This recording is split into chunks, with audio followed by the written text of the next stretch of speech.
a todos. Agradeço o convite para poder vir aqui apresentar este roteiro de integração dos sistemas de informação ao longo destes 18 anos. A dizer que, de certa forma, este roteiro acompanha um bocadinho aquilo que é a minha vida profissional. Comecei como estágio profissional no Hospital de Elvas em 2006. Comecei a minha atividade profissional propriamente dita com a criação da ULS do Norte Alentejano, na altura, atualmente, Alto Alentejo, e ao fim de tudo, o que vamos aqui apresentar é um pouco o caminho que também eu próprio fiz profissionalmente, inicialmente na área enquanto técnico do serviço. Este roteiro, os primeiros passos, obviamente, foram dados até pelo meu colega que também está aqui neste auditório, o Dr. Pedro Rodolfo, e depois a mim caiu-me, se calhar, uma parte mais simples, foi dar continuidade àquilo que foi bem feito logo desde o início. Falar um pouco sobre a evolução na saúde, sobre estes projetos todos que estivemos aqui a apresentar de manhã, e de repente estamos aqui a falar sobre um serviço propriamente dito, e o caminho que foi feito parece um pouco ambíguo, mas acho que é impossível, no século XXI, dissociarmos aquilo que é a evolução na prestação de cuidados de saúde daquilo que é a própria evolução tecnológica e o acompanhamento tecnológico nos serviços de saúde. Obviamente, para que tudo seja possível, tem que haver algo de suporte, equipas de suporte, infraestruturas de suporte que permitam, obviamente, consolidar todos estes projetos. E gostaria de começar por falar aquilo que acho que deve ser uma visão alargada e importante para que haja uma mudança no paradigma e no pensamento daquilo que é o digital. As organizações, obviamente, e aqui falando particularmente na saúde, dividem-se, obviamente, pelas normais camadas de uma pirâmide hierárquica, né? A parte de operação, a parte de gestão intermédia e a parte de decisão, em que existem os diversos stakeholders externos. Antigamente, o utente também era visto como um stakeholder externo, em que fazia a pressão sobre os próprios serviços de saúde, e o digital, entre aspas, era uma pequena fatia ali daquela pirâmide, que era os serviços de informática, e tudo o que fosse digital seria responsabilidade desse serviço de informática. A visão mudou um pouco ao longo dos tempos, e esta, na minha opinião, deve ser o paradigma atual. O utente passou a estar no centro dos nossos serviços, passou a ser para o qual todas as camadas da organização trabalham, seja a decisão, seja a gestão, seja a da operação, ok? E o digital passou a ser responsabilidade de todos.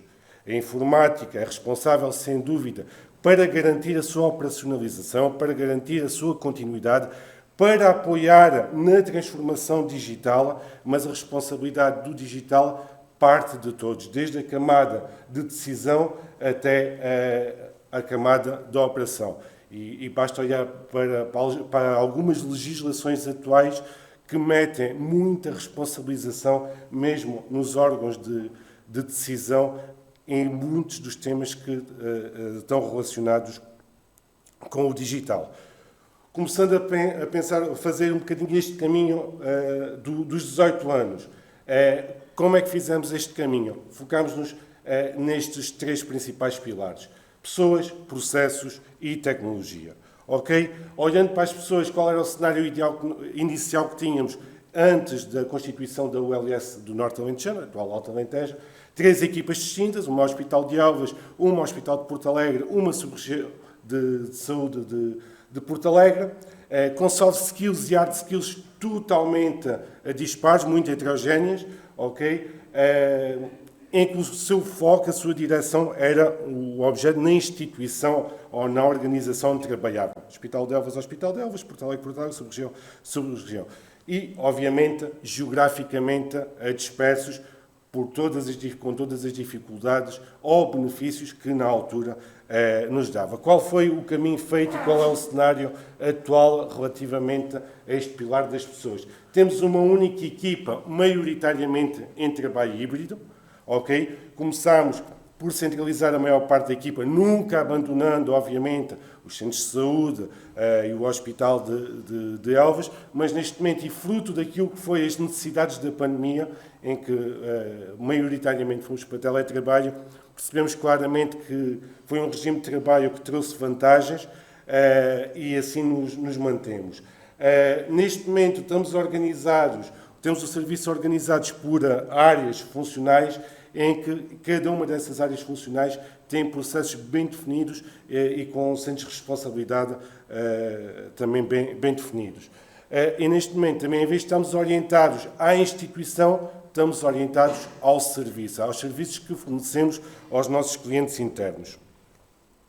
A nível de processos, o que é que nós tínhamos? Eram processos muito empíricos, muito resultantes daquilo que era a experiência pessoal e profissional de cada um dos colaboradores que integram e integravam na altura o serviço. Funcionávamos muito na lógica do bombeiro voluntário, okay, para apagar fogos, basicamente, muito na ótica reativa.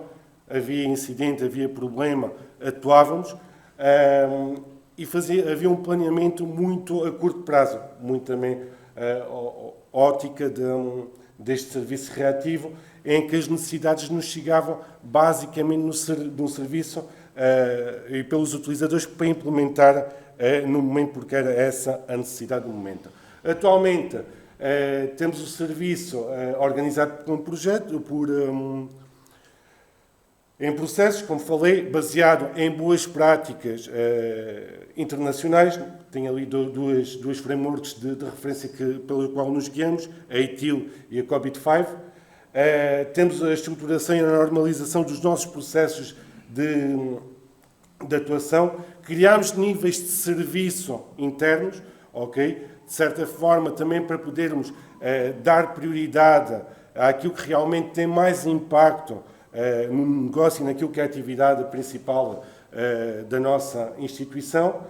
Temos roadmaps construídos, já não enquanto o LS Norte Alentejano e agora também enquanto o LS do Alto Alentejo, que nos permite fazer um planeamento a médio e longo prazo, permite-nos antecipar, de certa forma, aquilo que muitas das vezes são as dificuldades que temos, são as dificuldades de investimento, e estamos preparados quando existem oportunidades por financiamentos comunitários. Organizamos também muito na ótica da prevenção, cada vez mais deixarmos de responder reativamente e trabalhar para que o incidente que possa acontecer não aconteça. E conseguimos garantir aqui a maior disponibilidade dos sistemas e das infraestruturas para os nossos utilizadores finais. A nível de tecnologia, dividi isto em duas principais áreas, infraestruturas e sistemas. A nível de infraestruturas, o que é que encontrarmos em 2007? Sistemas isolados, a nível de comunicações, seja a nível de dados, seja a nível de voz, uma elevada heterogeneidade em todo o nosso parque, seja de impressão, seja pós-trabalho do utilizador final, seja a parte de servidores, estruturas de processamento central dispersas por todos os pontos do distrito, ok? Basta ver que cada centro de saúde tinha uma sala técnica onde tinha não só as suas estruturas de comunicação, mas também os seus servidores das suas aplicações locais, e obviamente havia aqui grandes níveis de obsolescência tecnológica e uma arquitetura muito pouco orientada para a disponibilidade. Era o que existia na altura, eram as possibilidades de investimento que havia na altura, e atenção, era o que a tecnologia permitia na altura. O que é que nós temos hoje em dia? Temos sistemas, eu trago aqui duas imagens exemplificativas disso, em que realmente houve uma evolução tecnológica em que trabalhamos para dar o máximo de disponibilidade aos nossos utilizadores. O exemplo que nós temos aqui da nossa arquitetura de rede no Hospital de Porto Alegre, que está claramente replicada no Hospital de Elvas. Temos equipamentos redundantes entre si, com caminho de ligações entre eles também redundantes entre si, o que nos permite, caso exista alguma falha, porque as existem, ok? São equipamentos, é tecnologia, a tecnologia também falha. O que nos cabe a nós é tentar que o utilizador não note ou tenha o mínimo impacto possível nessas falhas. Outro projeto também importantíssimo neste roteiro, nesta evolução, foi a construção do nosso data center, ok? Que nos permitiu, o data center foi construído com base naquilo que eram as melhores práticas na altura da sua construção para este tipo de edifícios e permitiu-nos ter uma infraestrutura, um edifício com condições ótimas para centralizarmos tudo aquilo que seja a nossa estrutura de armazenamento e processamento, ok? O que é que fizemos mais a nível de infraestruturas? Uma normalização do parque de impressão, com tendência a reduzir. Este é aqui um dos grandes objetivos para os próximos 3 anos. E a normalização, o que é que nos permite? Especializar equipas técnicas. Ou seja, em caso de qualquer falha, porque já são sempre aqueles equipamentos de trabalho que permitem-nos atuar muito mais rapidamente. O mesmo acontece com os postos de trabalho dos utilizadores finais, aqui tendencialmente normalizados, porque é impossível fazermos um Big Bang de investimento em que compramos de uma única vez 1000 e muitos postos de trabalho para toda a OLS, ok?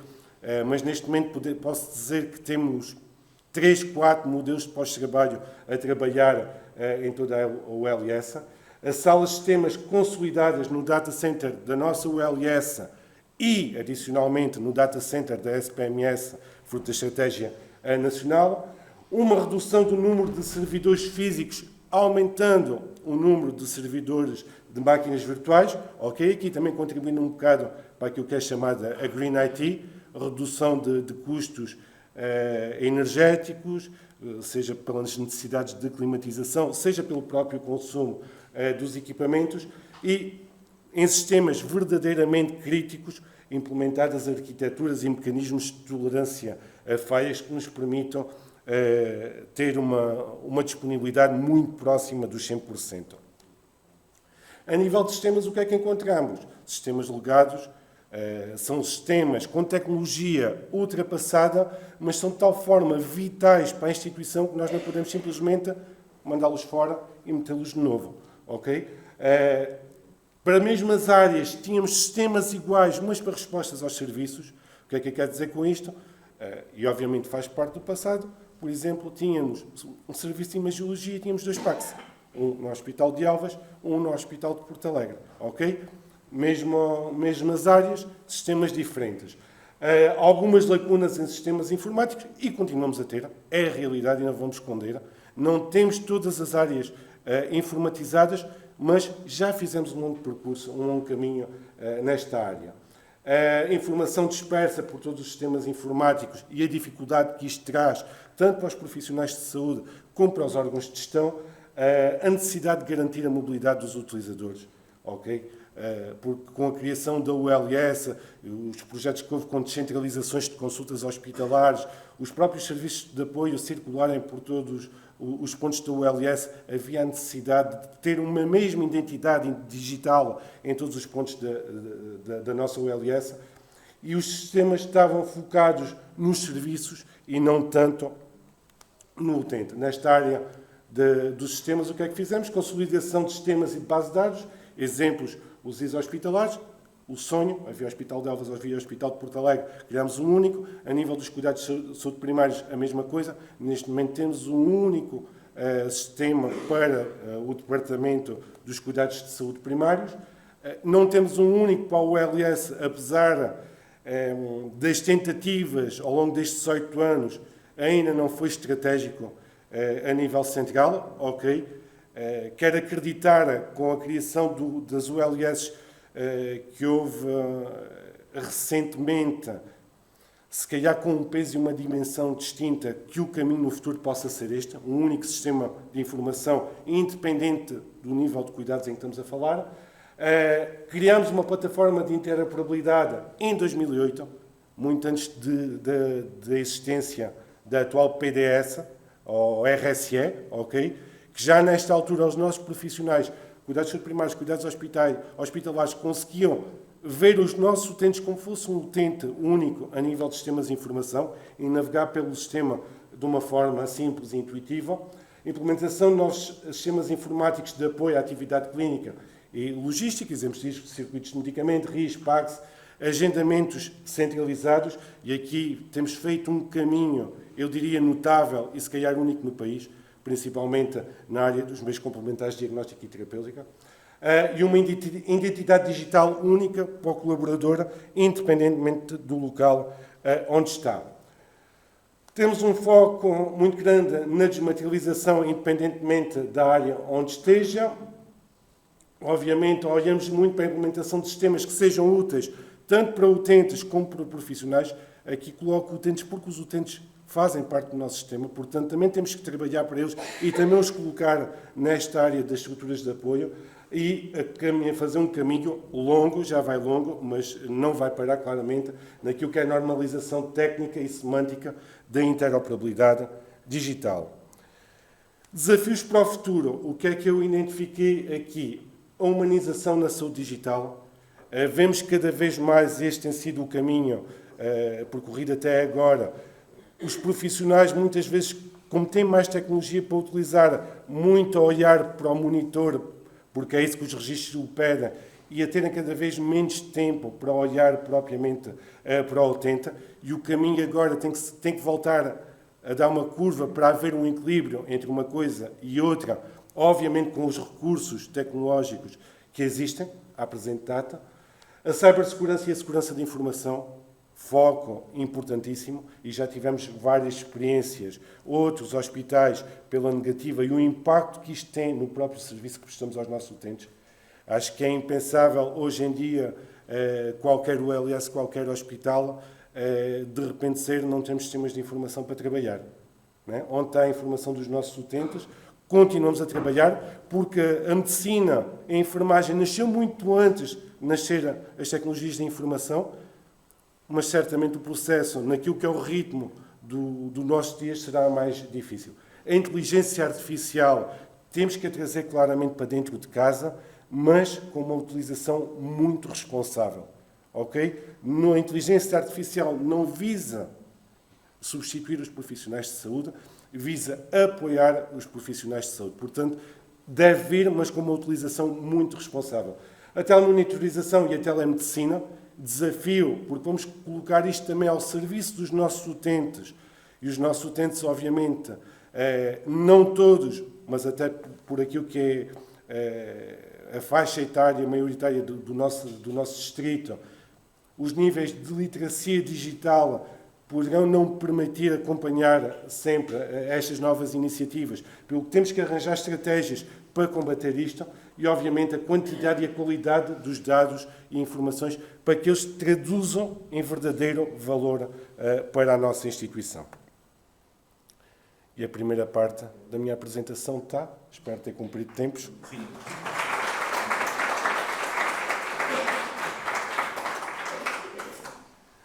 Na segunda parte da apresentação, e para descansar um bocadinho a voz, vai ser mais curta, fui um pouco preguiçoso e trago um vídeo para enquadrar o que vou fazer.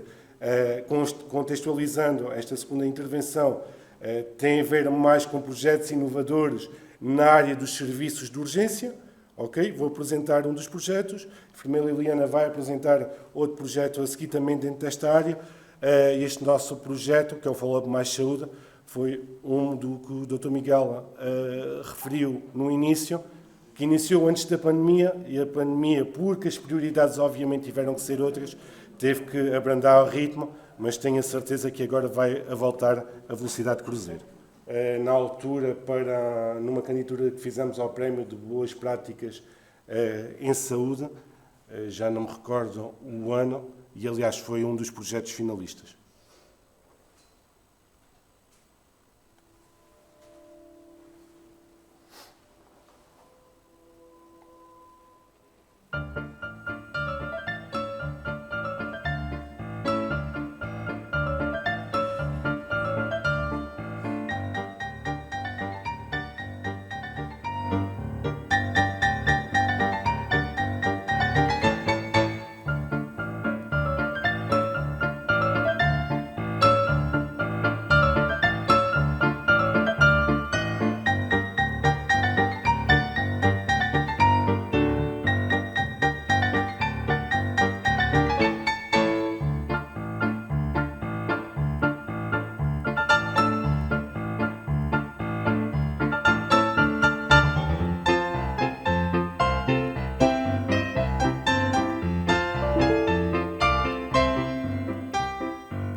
Acho que o vídeo é bastante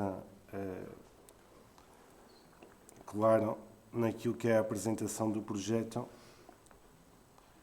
Contudo, vou tentar passar aqui rapidamente e chegar ao slide dos resultados relativamente a este projeto Follow Mais Saúde.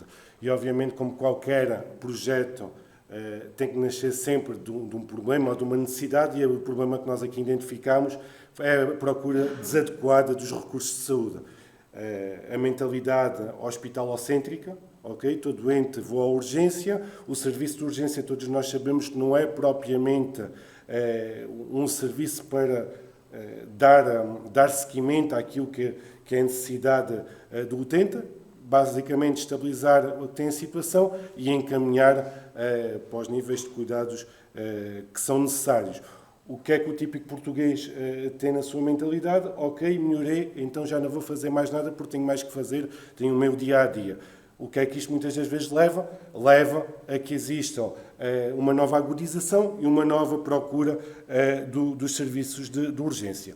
A criação dos modelos organizacionais das ULS acabaram por surgir como oportunidade, porque integrar numa mesma organização, sobre uma mesma administração, os diversos níveis de prestações de cuidados de saúde, promovendo uma verticalização nessa prestação de cuidados. O que é que nós assistimos? No sentido de cuidados de saúde primários para os cuidados hospitalares, já existia muito trabalho e muito boa referenciação. No sentido inverso, nem por isso. A saída do diploma ou do decreto-lei que criou a figura de enfermeiro de família também veio a beneficiar um pouco a criação deste projeto, até com algumas das competências que lhe são atribuídas. Okay? E mais ou menos na mesma altura que nós arrancamos com este projeto, saiu no Jornal Público, em 24 de março de 2017, um artigo, resultado de um estudo apresentado na primeira Conferência de Valor da APA, que como será o Hospital do Futuro, e chegaram àquelas principais 4 conclusões. Hoje, em 2025, se calhar aquilo que era uma dúvida, podemos chegar a perceber claramente que isto é a realidade de hoje em dia. Não é? A maior relação entre os resultados em saúde e uma melhor experiência para o cidadão, o maior envolvimento dos profissionais de saúde para melhorar a própria experiência desse cidadão, a criação das figuras do gestor de caso, há tanto tempo falado e agora cada vez mais a ser utilizado, e uma relação entre os hospitais e os centros de saúde como a chave da mudança.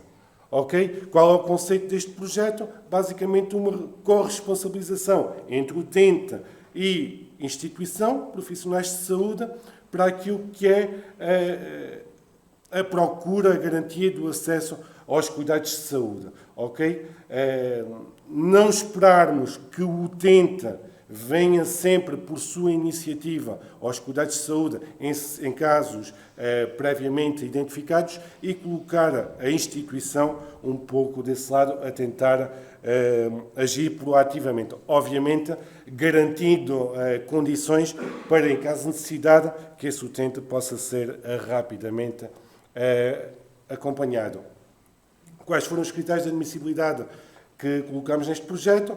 Uma alta de um episódio de internamento, uma alta de um episódio de consulta externa, uma alta de um episódio de urgência com cores de triagem amarelo, laranja ou vermelho que não tenham tido seguimento para outras áreas hospitalares, consulta externa ou internamento, e os utentes mais frequentadores dos serviços de urgência, que para este projeto consideramos utentes que tenham recorrido nos últimos 365 dias 3 ou mais vezes aos serviços de urgência com cores de triagem branco, azul ou verde. Ok? Como é que o projeto se operacionalizava? Existe uma alta hospitalar, segundo aqueles critérios de admissão, automaticamente o enfermeiro de família desse utente é referenciado com uma SMS a dizer que tem um novo utente com critérios de admissibilidade neste projeto. O enfermeiro de família tem a possibilidade de ver, através de uma plataforma, os dados e toda a informação clínica desse utente e, através de um contacto telefónico, perceber e fazer o seguimento e decidir qual é que é a estratégia que vai dar seguimento a esta prestação de cuidados de saúde, evitando o quê? O recurso às urgências de forma desnecessária. Este esquema, este fluxograma mostra um pouco aquilo que era o que falei há pouco, a operacionalização do projeto, o enfermeiro de família notificado, consulta os dados clínicos e decide se mantém um acompanhamento remoto através de contacto telefónico ou tem nos próximos dias para perceber se está a ter uma boa adesão à medicação ou não, se está a ter melhoras ou não, se passa para os cuidados domiciliários, porque necessitam um acompanhamento de proximidade, seja pela situação de saúde, seja pela própria situação social, ou se eventualmente marca uma consulta para o seu médico de família com vagas específicas para este projeto, garantindo um acesso mais rápido. A nível de resultados, e aqui estamos a falar de resultados retirados no ano de 2017, comparativamente aos mesmos dados no ano de 2016, ok? Estamos a falar do ano de implementação do projeto, em que o projeto apenas esteve em todas as unidades da nossa ULS a partir de 1 de junho de 2017, ok? 13% da população do distrito de Porto Alegre foi abrangida por este projeto. Tivemos aqui uma redução no número de readmissões aos serviços de urgência nas 72 horas seguintes à alta de urgência. Temos aqui mais alguns pontos, por exemplo, o número médio de dias úteis entre o contacto do enfermeiro de família e a consulta com o médico de família, caso existisse essa necessidade, de 4,3 dias, ok? Estamos a falar, obviamente, de dias úteis. A pandemia, como muitas outras coisas, obrigou os serviços a reorganizarem-se, obrigou a mudar o foco e a prioridade, mas tenho a certeza, porque os resultados são visíveis, que com o realçar, o voltar a colocar em cima este projeto, que estes números vão certamente melhorar e que, muito pessoalmente, acho que se adequam muito àquilo que é a população do nosso distrito de Porto Alegre. O vídeo estava para o fim, passou no início, que acho que foi mais fácil. Não queria deixar de terminar esta apresentação dando aqui uma palavra de apreço muito especial por uma das principais figuras deste projeto, que são os enfermeiros de família. Ok? Muito obrigado. Antes de mais, agradecer por esta oportunidade da divulgação do nosso trabalho. É o meu nome do enfermeiro Miguel Bezerra também está na plateia. Temos muito gosto em vir aqui mostrar este projeto que foi feito com muito empenho e que esperamos atingir níveis de qualidade dos nossos utentes e aumentar os critérios também de qualidade da nossa unidade local de saúde. Agradecer também ao engenheiro Bruno, porque realmente as tecnologias de informação fazem toda a diferença. Eu, enquanto enfermeira do serviço de urgência, estou muitíssimo entusiasmada para que isto volte a funcionar, para as vindas do utente ao serviço sejam efetivamente minimizadas, que é esse o nosso objetivo. Então, este projeto tem o título de implementação de uma pulseira identificativa de alergia e outras reações adversas como critério de qualidade. Tem como objetivo geral promover a segurança na prestação de cuidados e implementar esta pulseira identificativa a todos os utentes que recorram ou se encontram na Unidade Local de Saúde do Alto Alentejo. Começarei por apresentar a Unidade Local de Saúde, contextualizo o tema, descrevo o projeto, alguns constrangimentos que tivemos e uma reflexão final. Sendo assim, a Unidade Local de Saúde é composta pelo Hospital Dr. José Maria Grande e o Hospital de Santa Luzia, em Elvas, e 16 centros de saúde e, assim, toda a nossa população abrangente do Distrito de Porto Alegre. Este projeto insere-se nos 5 grandes pilares do Plano Nacional para a Segurança dos Doentes, que nesta ordem temporal de 2021-2026, em que o Ministério da Saúde reconhece que a segurança do doente é um desafio ininterrupto dos sistemas e da sociedade portuguesa, ancorado na legislação existente e também nos vários compromissos nacionais e internacionais assumidos. Deste modo, diz-nos também que a implementação de políticas e estratégias que reduzem estes incidentes é uma parte dos quais é evitável é reconhecida internacional e nacionalmente como conducente a ganhos em saúde e constitui hoje uma aposta inequívoca em saúde. A ocorrência destes incidentes de segurança durante a prestação de cuidados de saúde é uma realidade dos sistemas de saúde modernos. O Catálogo Português de Alergias e Outras Reações Adversas, em 2012, diz-nos que as alergias são, em todo o mundo, cada vez mais frequentes e com um grau elevado de gravidade, como são as medicamentosas, alimentares ou mesmo por picada ou mordura de animais. Podem ter consequências graves ou mesmo fatais, se não registadas ou tratadas atempadamente. A Sociedade Portuguesa de Alergologia e Imunologia Clínica também nos diz que a hipersensibilidade a fármacos é uma das mais complexas áreas de investigação na imunoalergologia, pela diversidade do espectro de manifestações clínicas, pelo eventual envolvimento de diferentes órgãos e pela ausência de testes de diagnóstico estandarizados na maioria dos grupos de fármacos. Em Portugal, estima-se que mais de 2 milhões de pessoas apresentem alguma patologia alérgica, sendo variável a sua manifestação aguda ou crónica em quadros ligeiros ou graves e terminando mesmo em casos fatais.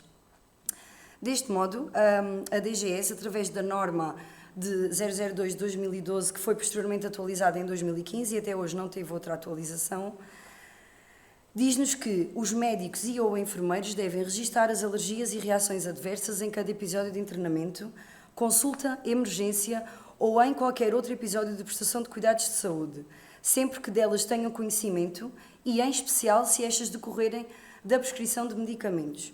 Diz-nos também que os mesmos devem ainda registar os dados relativos a alergias e reações adversas em episódios passados.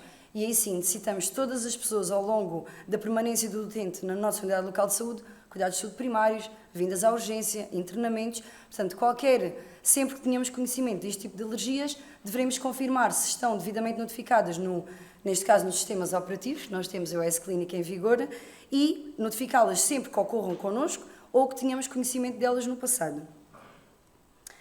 Assim, com este registro prévio, antecipamos sobre os cuidados de saúde que se podem descontrolar. Porquê? Porque é comum aos cuidados prestados pelas equipas e contribui para uma melhor e adequada organização dos cuidados. Surgiu então a pulseira identificativa da presença de alergia e outra reação adversa. Foi um projeto pensado e elaborado em 2016, por mim, pelo enfermeiro Miguel Bezerra. O objetivo como potenciadores de incidentes, temos as ocorrências de alergias e outras reações adversas.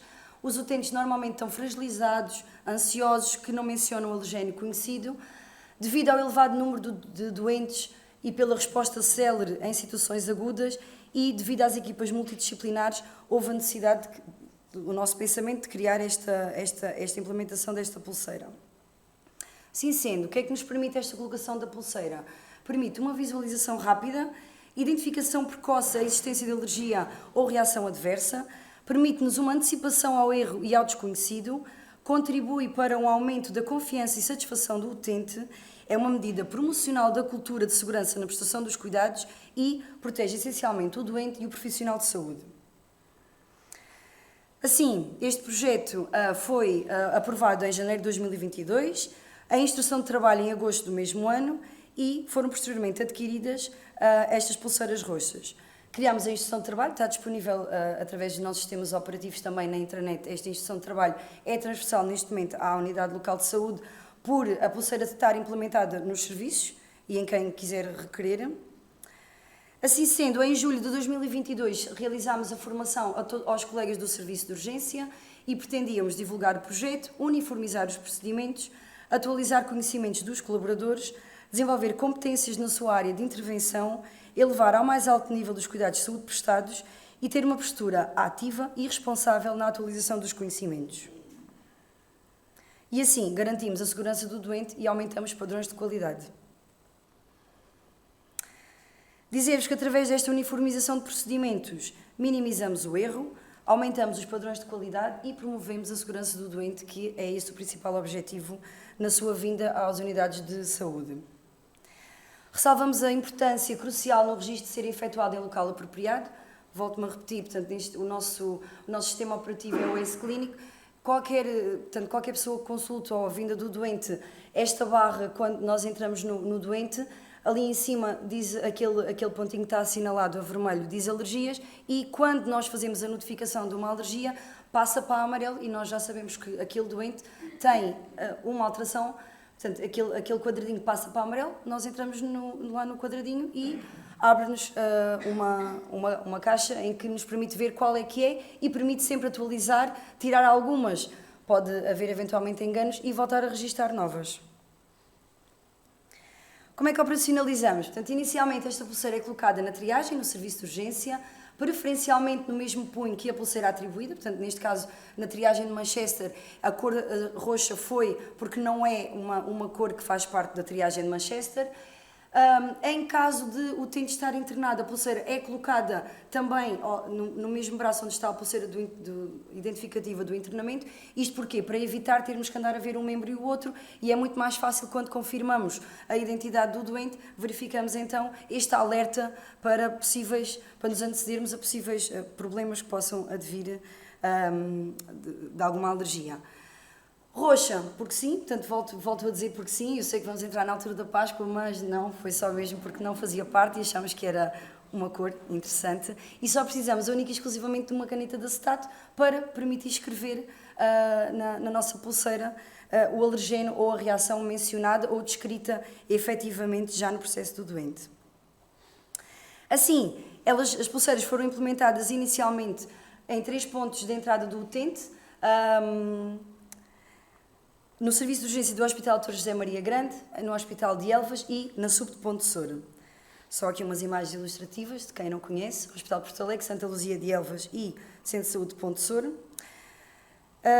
Sendo assim, só podemos mais ou menos aqui o espaço temporal. Em julho de 2024 fizemos a formação com o fornecimento e implementação das pulseiras a todos os serviços da Unidade Local de Saúde e atualmente abrangendo a todos os serviços da Unidade Local de Saúde do Alto Alentejo.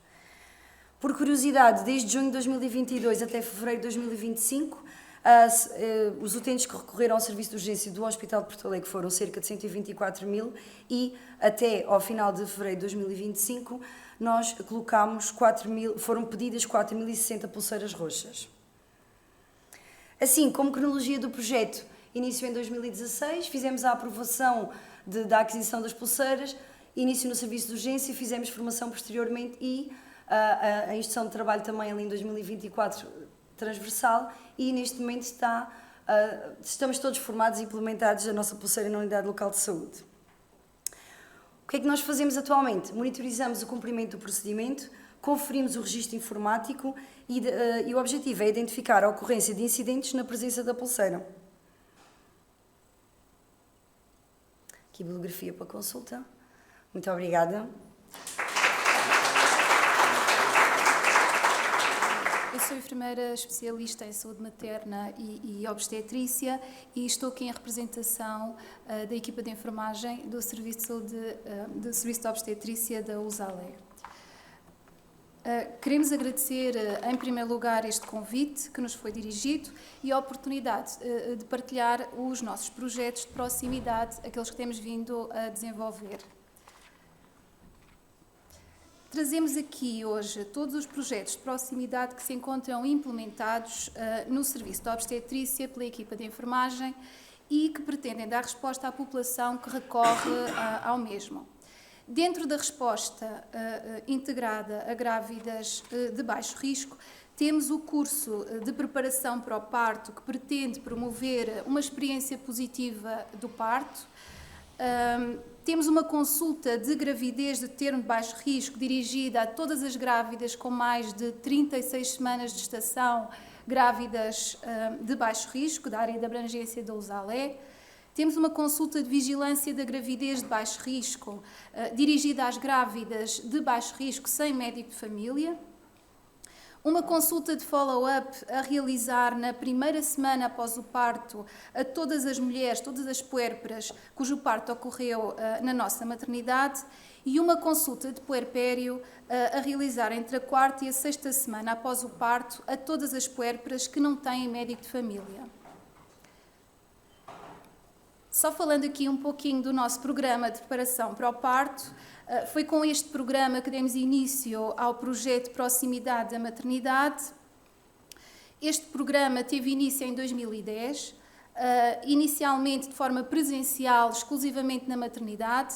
Posteriormente, em 2012, os enfermeiros especialistas passaram a deslocar-se aos vários concelhos de Porto Alegre, em parceria com as câmaras municipais, para a realização de preparação para o parto, inclusivamente na água, como temos aqui uma foto. Posteriormente, e com a redução do número de enfermeiros especialistas, a preparação para o parto voltou a centralizar-se na maternidade, mas nunca terminámos, mesmo durante a pandemia, continuámos com as nossas sessões de preparação para o parto em modo online.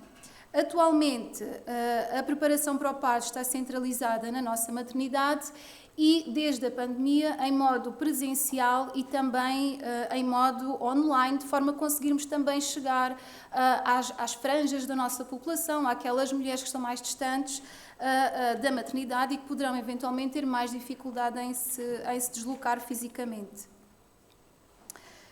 Relativamente a esta resposta integrada a grávidas de baixo risco e puérperas, ela surge num contexto muito específico, que é o da nossa região e do nosso hospital, com o aumento da população residente e migrante e, consequentemente, também com o aumento do número de mulheres em idade fértil na nossa região.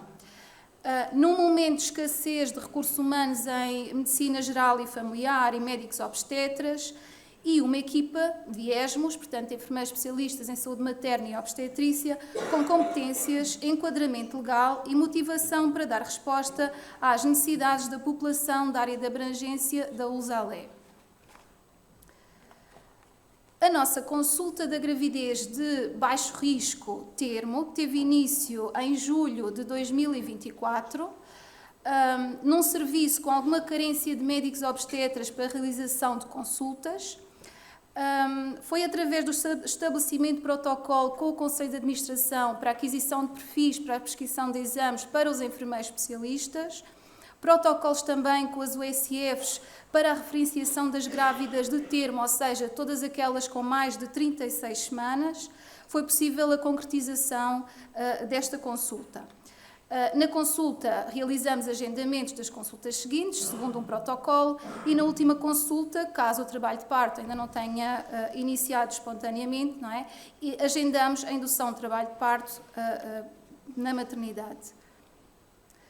A nossa consulta da gravidez de baixo risco, agora não apenas para as mulheres com mais de 36 semanas, teve início 2 meses depois, em setembro de 2024, também com a criação de um protocolo para a adequação do perfil para a prescrição de exames em conformidade com a idade gestacional, portanto tivemos que acrescentar aqui alguns exames, e também com o protocolo de referenciação, mais uma vez, com os enfermeiros dos cuidados de saúde primários e um protocolo de consultas que elaboramos.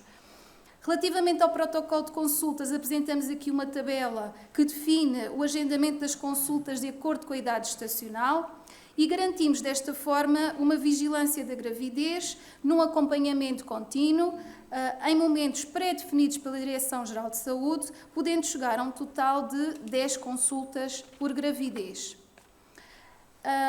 Nesta consulta de gravidez de baixo risco, várias são as intervenções do ESMO, ao nível quer da avaliação, ao nível da educação para a saúde, ao nível da prescrição de exames como ecografia, análises clínicas, rastreio bioquímico, e sempre que há necessidade, a grávida fará esta colheita de sangue ou urina para análise no dia da consulta.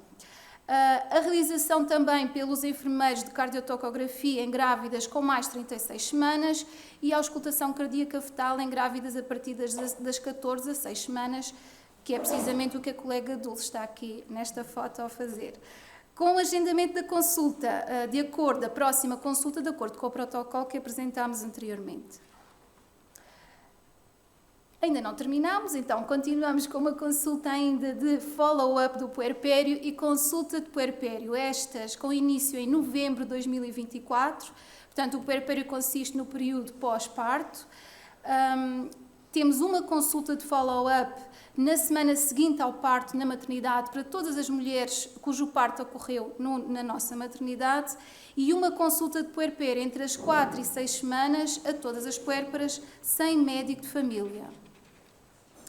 Nesta consulta de follow-up do puerpério e na consulta de puerpério também fazemos várias avaliações, tendo em consideração não só a mulher, como a criança e a família, com avaliação do estado de saúde, a correção de situações de dificuldade ou desvio da normalidade, nomeadamente relativamente à amamentação, e, obviamente, também prestamos apoio nas situações menos felizes, como o luto perinatal. A operacionalização destas consultas só foi possível com uma equipa de ESMOs disponíveis e motivados, com a realização de procedimentos de qualidade para a estruturação de cada consulta e com a existência de um gabinete de consulta com equipamento e material. Temos assim, permite-nos então a realização de consultas diárias de segunda a sexta-feira, divididas então para grávidas e para puérperas. A nossa autonomia enquanto ESMO está fundamentada no enquadramento normativo que vos trazemos aqui, de acordo com o parecer número 22 de 2023 da Mesa do Colégio da Especialidade de Saúde Materna e Obstetrícia, a continuidade de cuidados durante a gravidez baseia-se na prestação de cuidados de saúde contínuos e integrados às grávidas desde a primeira consulta pré-natal até ao parto e pós-parto. E o ESMO tem as competências para proceder com autonomia ao acompanhamento da grávida de baixo risco, podendo implementar intervenções promotoras da saúde e solicitar os exames e prescrever a suplementação preconizados pela DGS para todas as grávidas de baixo risco. Dentro do enquadramento normativo, temos como linhas orientadoras o Programa Nacional para a Vigilância da Gravidez de Baixo Risco, da DGS, normas da Direção-Geral de Saúde, recomendações da OMS, da International Confederation of Midwives e NICE.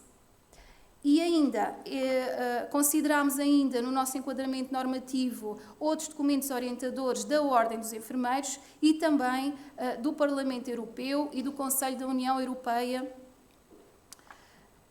A par com a nossa autonomia, valorizamos também uma prestação de cuidados multidisciplinares, articulando diariamente, sempre que tal se justifique, com médicos obstetras, tal como vemos nesta foto, com o nosso caríssimo Dr. Durão, e através também desta avaliação que fazemos em cada consulta a todas as grávidas do risco pré-natal, conseguimos definir o eventual encaminhamento para uma consulta de gravidez de risco, urgência obstétrica ou inclusivamente outras especialidades, como a consulta da diabetes gestacional, que é realizada pelo Dr. Sócrates, psicologia ou de nutrição.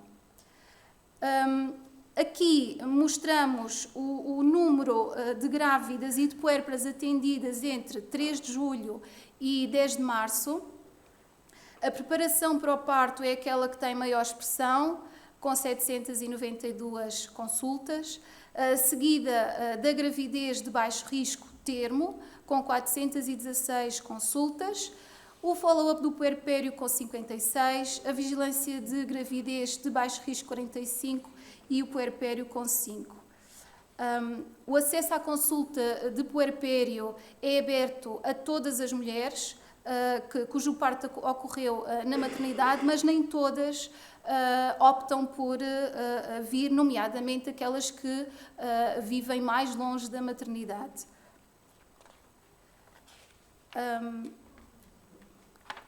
Finalmente, e porque nos desafiamos continuamente e trabalhamos para uma integração de cuidados e multidisciplinariedade, para uma prestação de cuidados em maior proximidade com a comunidade, pretendemos aumentar a satisfação das utentes, aumentar o número de partos na maternidade da Usalé e, finalmente, a divulgação dos resultados, de modo também a partilhar e, quem sabe, inspirar outros grupos neste caminho de autonomia e qualidade dos cuidados prestados pelos ESMOs.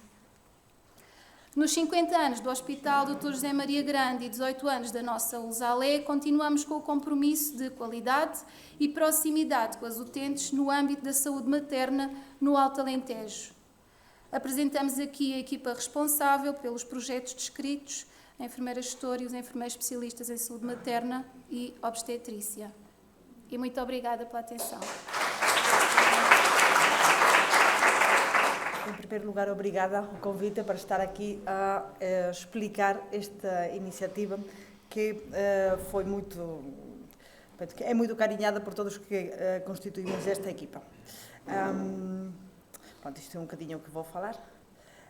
Portanto, a integração nos cuidados de saúde é um dos principais desafios, como evoluir da referenciação dentro do sistema fragmentado para a integração de cuidados centrados na pessoa e nos percursos de saúde.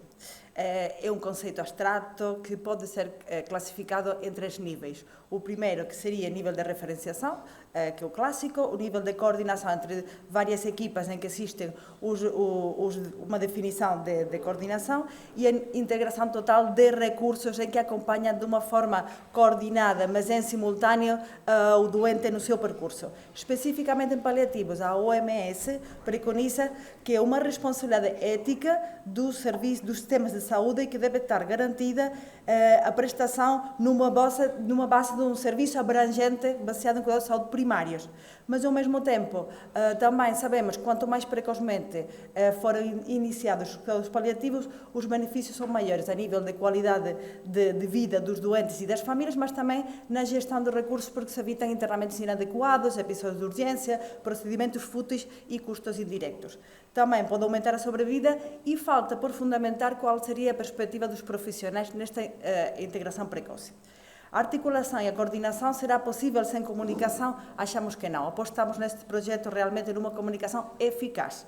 Portanto, a equipa interhospitalar de paliativos do Hospital de Elvas faz um acompanhamento dos doentes oncológicos, que está sediada no Hospital Dia de Oncologia. E então, a intervenção é precoce, mas percebemos que também existe uma certa desligação dos doentes aos médicos de família. Isso foi uma das necessidades que sentimos. Por outro lado, os doentes que não têm patologias oncológicas ou são seguidos noutras instituições, são identificadas as necessidades muito no fim da evolução da doença, já no internamento, portanto, próximo do fim de vida, em que a intervenção quase que não é eficaz.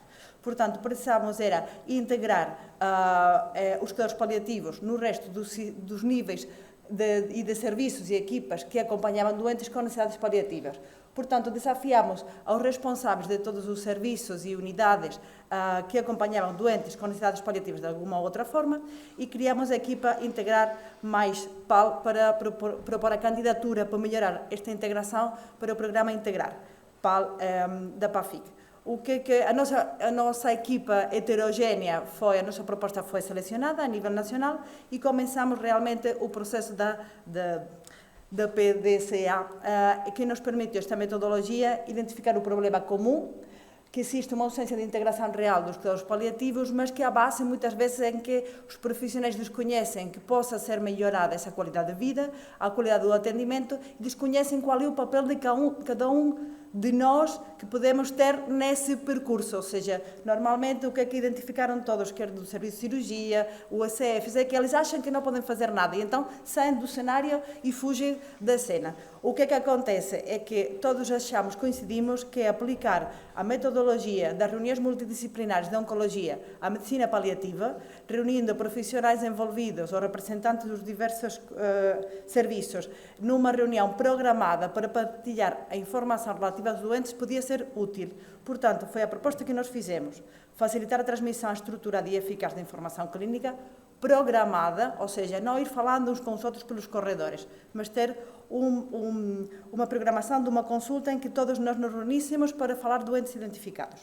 Pronto, propusemos a criação da consulta de interligação e planificação de cuidados com periodicidade quinzenal, via Teams, com aqueles centros de saúde que estavam um bocadinho mais distantes.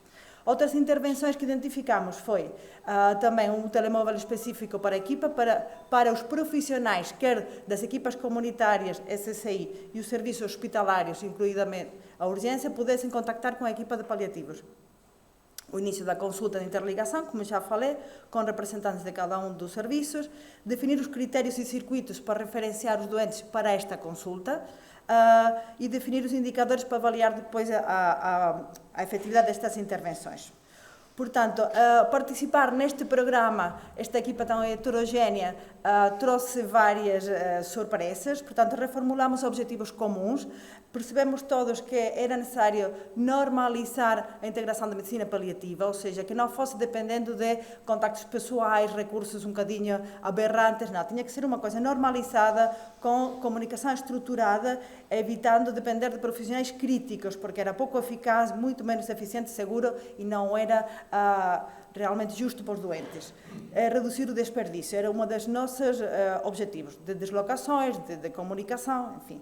Permitiu identificar um problema comum, analisar as suas causas, aproximar profissionais e a linguagem de diversos níveis de cuidados, traduzir as propostas para o CEA e para os gestores, em termos de uma linguagem que fosse mais perceptível por todos, e o reconhecimento de uma instituição externa também facilitou a validez do projeto. Foi inesperado a facilidade para derrubar os mitos em relação à medicina paliativa, as possibilidades técnicas que percebemos, quer dos cuidados hospitalares, percebemos dos cuidados de saúde primários, a tradução simultânea de uma linguagem comum permitiu atrair também profissionais que se incorporaram às atividades, nomeadamente internos, houve também publicação de vários trabalhos em congressos internacionais. Os indicadores que definimos, tendo em consideração as recomendações internacionais e quais eram os nossos objetivos, traduziam uma melhor identificação nos cuidados de saúde primários, com um aumento de referenciação para as consultas de paliativos dos cuidados de saúde primários, o lead time, ou seja, o tempo até desde que o profissional identifica que é uma necessidade paliativa até que chega a uma consulta, internamento, urgência ou sim, pela equipa de paliativos, a identificação das necessidades paliativas nos doentes internados, também identificamos que o GDH da alta, por óbito ou não, podia ser um indicador válido e, sobretudo, o que mais caracteriza o nosso projeto é identificar a sensação de capacidade dos profissionais. Fizemos um inquérito a todos os profissionais da ULSNA, a taxa de resposta foi 8%, foi pouco, mas sabíamos que ia ser pouco, pronto, mas foi o baseline. Portanto, idealizamos a consulta de interligação e planificação, definimos os critérios de referenciação, que doentes, para quê, em que momento e para fazer o quê. E está tudo nesse modelo, que fizeram internos da MGF, que colaboraram. Pronto, portanto, é uma aposta na comunicação eficaz entre os profissionais de forma programada. Conseguimos definir um horário que fosse adequado para todos, é uma periodicidade quinzenal, é um bocadinho complexo, é segundas, quartas-feiras e quartas-feiras, das 8h30 às 9h30, que é aquele horário em que todos podemos coincidir. É realizada sem presença do utente e temos uma agenda em que se marca os doentes que vamos discutir, onde se registra a informação definida. Definimos uma agenda. A idealização nossa é que fosse uma agenda partilhada, não conseguimos, mas conseguimos adequar a agenda hospitalária a que todos os profissionais que vão intervir tenham acesso para saber previamente que doentes vão ser discutidos. Outros profissionais poderiam estar presentes e hoje em dia a presença da SSI, de Elvas e de Campo Maior é uma realidade que sempre acontece.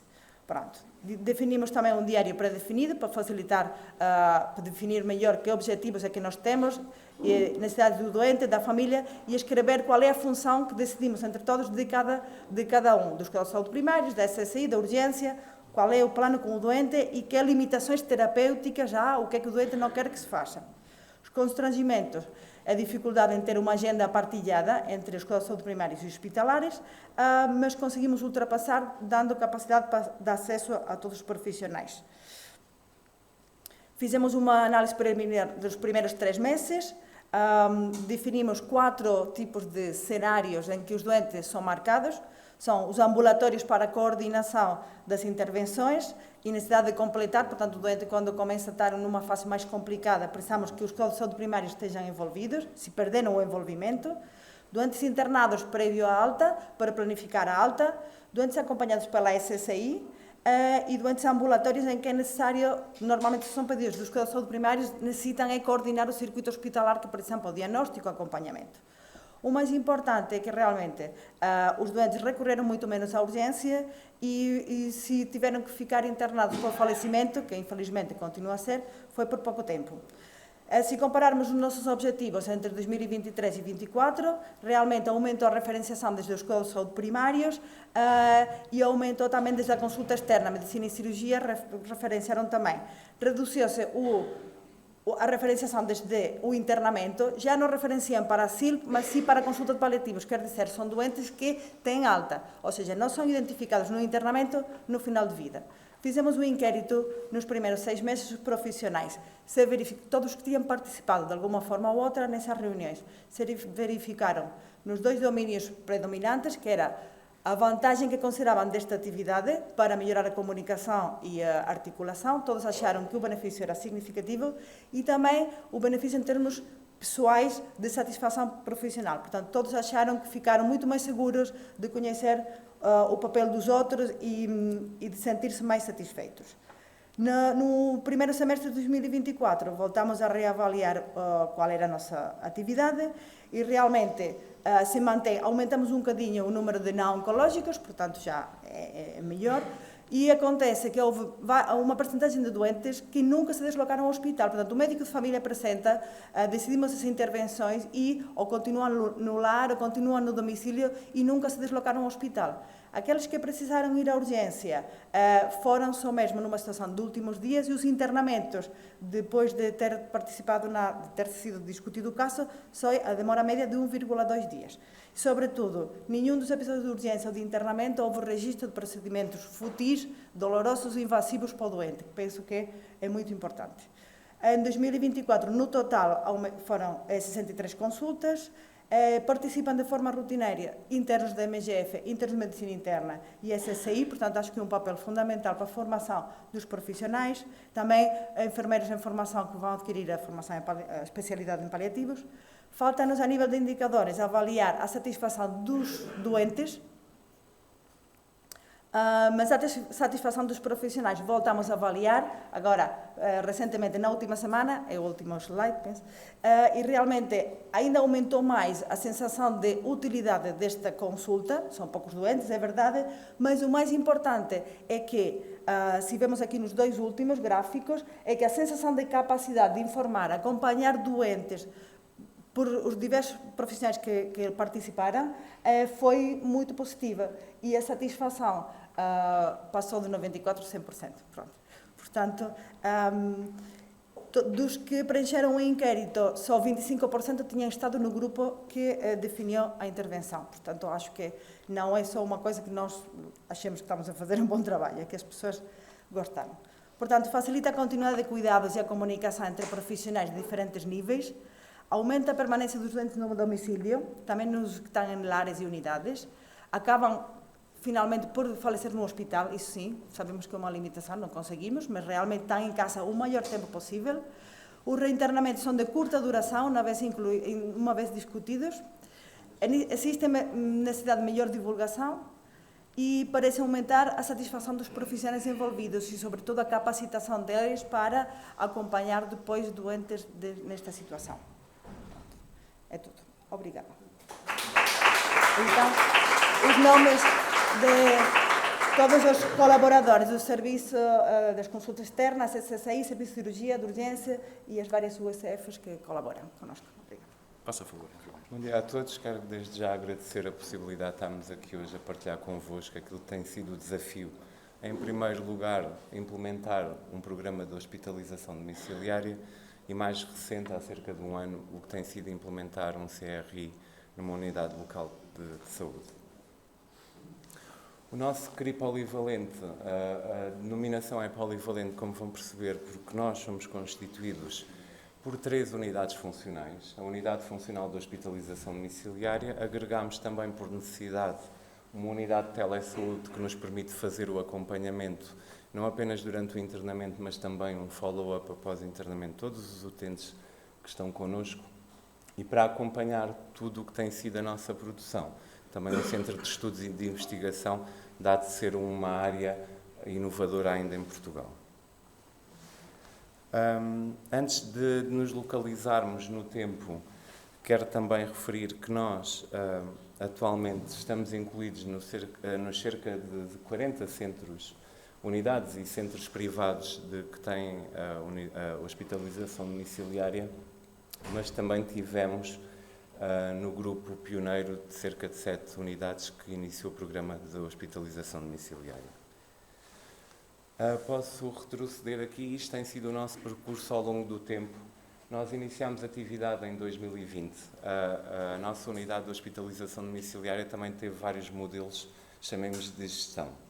Inicialmente, foi uma unidade de especialidade agregada como se fosse um apêndice ao serviço de ortopedia, em que nos permitia fazer não só o acompanhamento do doente durante o internamento, mas que depois também nos permitia, em contexto domiciliário, fazer o acompanhamento do mesmo, incluindo também a família. Tradicionalmente fomos a primeira e continuamos a assegurar cuidados sempre de reabilitação, dado esta cultura que nós tivemos a nível do doente ortopédico. Entretanto, veio a pandemia, como já tem sido referido aqui, e uma das nossas fragilidades era a grande dependência da produção cirúrgica, o que nos levou ao encerramento temporário da unidade. Depois, neste período, houve a necessidade de reformularmos e pensarmos a unidade noutro molde, não é? E que garantisse a universalidade a todo o doente de todo o foro, apenas não os da ortopedia, mas também, porque não, os de cirurgia e de medicina. Foi nesse sentido que foi criada a unidade polivalente em 2021, sensivelmente em setembro. Novamente, também houve um grande problema que se tornou a grande oportunidade desta unidade. Nós tínhamos, na altura, uma capacidade de 5 camas, 5 doentes internados.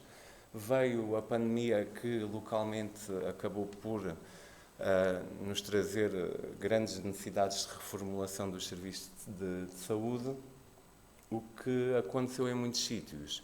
As unidades foram extintas e foram revertidos todo, principalmente o capital humano, para outros serviços onde faziam falta. Localmente foi a nossa oportunidade que, além de aumentarmos a lotação para 10 camas, também vimos um reforço da equipa de enfermagem, médica também e de recursos materiais. Temos funcionado até 2023 no modelo de unidade funcional e foi em 2023 que começámos a trabalhar um modelo novo de gestão que nos desse e garantisse algum tipo de autonomia operacional para podermos desenvolver mais atividades que queríamos. Em 2024 foi implementado o CRI polivalente da USALE, que no fundo foi uma reconversão da unidade que já existia no Hospital de Elvas, e desde fevereiro deste ano abrimos o Polo de Porto Alegre. O que nós pretendemos com isto é abrir também um polo sediado no Centro de Saúde Ponte Sor, uma vez que tem um serviço de urgência básica, e assim vamos dar a cobertura à totalidade do território do distrito, garantindo assim o acesso e a universalidade do programa de hospitalização domiciliária. Então, estas unidades que nós temos, embora funcionem como bloco, nós, por uma questão de facilitar também e especializar as unidades, temos uma polivalente. No fundo, acaba por ser atualmente uma unidade médico-cirúrgica e temos então já em Elvas uma unidade de reabilitação. Também dado que é uma área que no Alentejo temos carência por não termos camas de internamento dedicadas exclusivamente à reabilitação, tem sido um sucesso, porque permite que não só as pessoas se tenham que se deslocalizar para o Algarve ou para a região litoral para receber cuidados especializados de reabilitação. Esta unidade é constituída por fisioterapia, temos fisiatria também, o fisiatra, e temos enfermeiros de reabilitação para fazer uma abordagem holística que permita uma intervenção mais completa com esse doente. A proveniência a nível das unidades acabam por ser um pouco semelhantes. Grande parte dos nossos doentes provém de serviços de internamento, mas cada vez mais temos visto que, diretamente dos cuidados de saúde primários, das ERPIs, dos serviços, das consultas externas, outros hospitais também, e aqui derivado à rede que nos últimos anos se tem verificado em todos os hospitais, ainda é um meio e são equipas relativamente pequenas e acabamos por nos conhecer a todos em contexto nacional, que nos permite depois esta agilização de mobilidade dos doentes no território português. O que nós aqui fazemos também, todos os nossos utentes têm serviços partilhados que têm a ver com a nutrição, uma avaliação, psicologia e serviço social. O serviço social é como um critério obrigatório de inclusão dos doentes, que têm que ter condições, e família também, que assegure os cuidados e a vigilância em casa. A psicologia também, tendo em conta os eixos prioritários do PNS, têm a ver com a saúde mental e também com riscos associados à obesidade ou hábitos alimentares. Temos estas especialidades todas dentro da medicina que, ou de presença ou em assessoria também, permite-nos ter uma abordagem completa do doente. Então aqui em 2025 é nesta parte que nos situamos. Ao dia de hoje temos apenas ainda a unidade polivalente e de reabilitação em Elvas. Em Porto Alegre abrimos o mês passado a polivalente. Está prevista a abertura no próximo mês, um mês e pouco, a unidade dedicada à reabilitação, e queremos no primeiro semestre abrir as unidades também em Espelho, no Polo de Ponte Soura. Onde nos queremos localizar nos próximos 3 anos é à semelhança do que tem acontecido, a especializar-nos cada vez mais e, de certa forma, estratificar o tipo de doente para nos tornar mais capazes e mais competentes na abordagem que fazemos. Com isto, dizer que abrir uma unidade de hospitalização domiciliária dedicada a paliativos, a psiquiatria e a pediatria também. Uma unidade de domiciliação de cuidados também é importante, dado para dar um seguimento que o Serviço Nacional de Saúde tem algumas lacunas e podemos fazer, então, garantir a universalidade e a integração de cuidados. Isto foi o último ano que nós funcionámos como unidade funcional, 2023. Os nossos resultados foram 546 internamentos, com um índice case mix de 0,68 e uma demora média de 6,98. Podia ser preocupante num modelo de CRI alguns dos indicadores terem agravado, mas também temos que os saber acompanhar. E embora a demora média tenha aumentado ligeiramente para 7,11, também vemos que o índice subiu bastante, de 0,68 para 0,81. Tivemos mais cerca de 200 internamentos, o que nos permite, neste modelo CRI, efetivamente, como eu tinha referido, é a autonomia operacional. Continuamos, embora hajam bastantes mitos acerca da forma de organização, funcionamos como qualquer serviço hospitalar, mas com uma autonomia operacional que nos permite decidir o dia-a-dia e a forma onde e quando queremos chegar. Em janeiro de 2025, em 2024 existia apenas a unidade polivalente de Elvas. Este ano também foi a abertura de reabilitação, foi em fevereiro, e permite-nos já perspectivar que se em 1 mês e meio, 2 meses, nós já tivemos cerca de 200 e poucos doentes, certamente no primeiro semestre deveremos conseguir ultrapassar os 1000 episódios de internamento. A satisfação também tem sido acompanhada com...